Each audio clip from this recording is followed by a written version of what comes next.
Okay, this says suppose y varies directly with x. And what that means is that we're dealing with a direct variation equation. Okay, that indicates, just like that on number 9, indicates this is direct variation.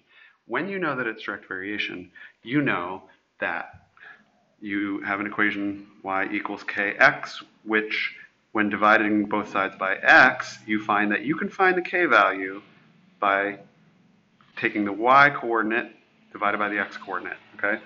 So this, for those of you that can extend your thinking a little bit, this is just the same thing as doing y2 minus y1 over x2 minus x1 to find the slope. It just happens to be that it goes through 0, 0, so you could do y2 minus 0 equals x2 minus 0, and really just doing y divided by x.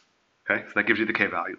So what is y and x? Well, let's see. K is going to be equal to y, negative 18, divided by x, negative 6. And when you do that, you get a k value of 3. So you've got an equation that says y equals 3x.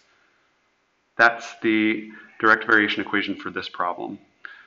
So how do we use that? We then are able to plug in the number they give you, because they're saying, what's the value of y when x is 4? Well, let's do it. Let's say y equals 3 times 4. And we get y is equal to 12. That's what you get when x is 4, if this has a direct variation relationship and y is negative 18 and x is negative 6 on one of the points. Then you'll find a k value of 3 and y equals 12 in this case. So that one is A. Okay, let's do the same thing here. They say that y is negative 20 and x is 10. Remember, the k value is y divided by x. And so that means k is equal to negative 20 divided by 10, the values they gave you right there. And then that means that k is negative 2. So you've got a y equals negative 2x direct variation equation. So what is the value of y when x is 9 now, they're saying?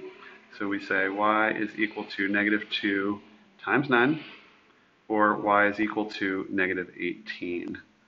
So we've got an equation of this, y equals negative 2x, and we've got a value of negative 18, and that's what they're giving us here at D. The extra decimal points there, negative 18.00, but 0.00, it doesn't change it, it's still just negative 18.